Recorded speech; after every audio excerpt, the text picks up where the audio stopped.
the legs. Let's go up high. Okay.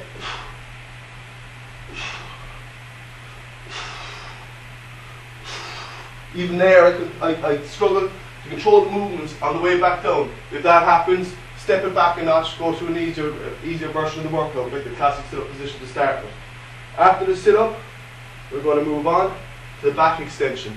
Like always, when you work one muscle, you must work the opposing muscles. There, I work the abdominals, so I must also work the erector spinae, which is the back muscles around this area that work in tandem with the front ones. So this is a nice easy one. Back extensions. All we do is lie face down on the ground. Okay? Also in variables, but lie face down on the ground. Hands by your ears. Just control the lift.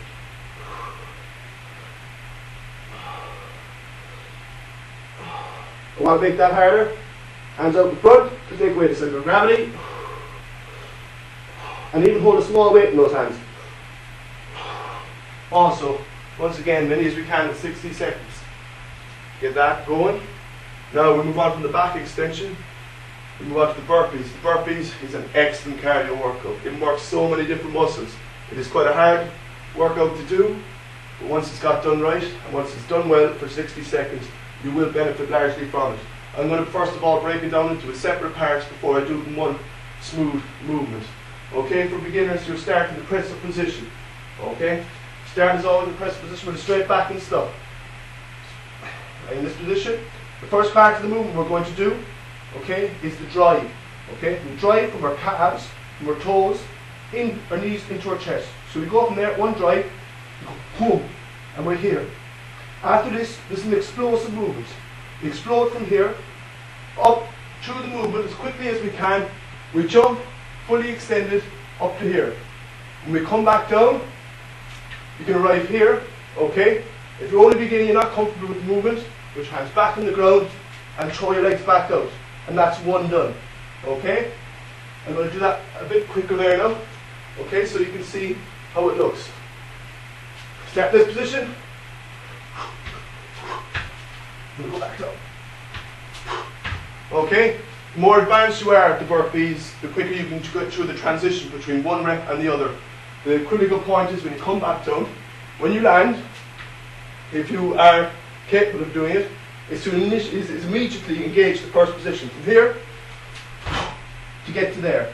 If you're not capable of doing it, don't worry, get yourself down easy and start it in. And keep it going, keep the flow going for 60 seconds. Once you can't get full extension of your jump on the way up, then stop, because then you've lost the run of the movement, and that's the point of exhaustion reached. An excellent movement. I'll do one more just to show you.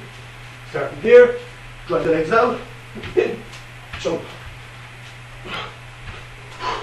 Like so. That is the burpees. Most people's a nightmare. Okay, we're on to the plank. This is the last one. We've done an excellent workout. We've gone through 7 exercises, minutes rest between each one of them. Okay, 7 exercises, 3 sets. So like do the exercise, rest, do the exercise, rest, do the exercise, and that's that set finish. 1 minute or 90 seconds, whatever you use on to the next one. So 7 down, we'll go on to the plank. Plank is a classic core engagement exercise. Core muscles are they're vital to all sorts of sports and even everyday life. The core is what stabilizes the spine. The spinal region helps the center of gravity. It doesn't matter what sport you're playing. It's all about your agility and ability to hold your center of balance in your movement. If your core muscles aren't trained, then you have a bad foundation to start with. This is one of the great engagers. The core muscles and the abdominals and the gluteus is the plank. The plank is what we call a static exercise, is that the muscles are consistently engaged the whole way throughout the exercise. We're going to work 3 ways through this. First we start with a simple plank. For beginners, once you start, you can start the press-up position just to get you into the kind of understanding press-up position as always. Now you just want to move down onto your elbow and elbow. And everything nice and flat. Okay? Hips, shoulders nice and flat, stomach engaged as it tightens, and the glutes, the arse tightened as well. And we hold for as long as possible. Okay? For people who find that too easy, you can add into a leg raise maybe, a leg and a hand raise, also the other side, any type of variety like that. Okay? And then that's number 1. The second one that you see in that list, this is for the second set. After doing a minute of that and resting, once you've come to the point of exhaustion for a minute, we'll move on to the second one. which is the side plank. Okay? So now we're in this position here. On the elbow, just on our foot, not even on the ball of our ankle, on our foot, holding a nice straight line between ankle, hip, and shoulder the whole way up. Okay? Engaging here on the lats. The lats are now engaged. Okay? Holding this for as long as possible. Want to make it harder? Up goes the leg. Okay? Even the hand can go up as well. Engage that. Long as possible. As soon as we're exhausted, we're down. Giving yourselves a rest for whatever period that we're working on, 90 seconds, 70 seconds, whatever it is. And then we go, we change over, nearly there, onto this side, and same again. Up we go. Nice flat line, everything nice and straight, just on the edge of my foot, and up I go up and eat. Okay? So there's the 3 planks. Flat plank, side plank, other side plank. Work 2 sides of our lats, engage the abs, engage the glutes, everything's fantastic. So we've gone through the main body of the exercises there. We're just going to go through the warm down. Warm down is important. Heart is racing now, the breath is going, you're sweating a bit. Just to bring the body down nice and easily, we're going to do some chain pulls and leg kicks. And these can probably be transitionary, that one can go into the other very quickly. I said a minute for each of them, but you can do whatever you want with the timing of them. It's just important that you work it down nice. Chain pulls is probably a classic P's, 80s exercise in it. All you're doing, put your hands over your head like this, and bringing your knees up. Like a star jump, we're going straight down, pulling chains down, bring the knees up into our chest. Nice and easy.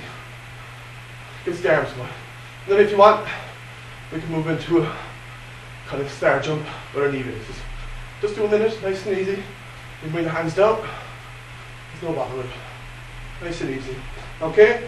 And then the last one is the leg kicks. That's all we're going to do. Straight up leg kicks, like this. Nice and easy. Get the major joints moving. Major muscle groups working.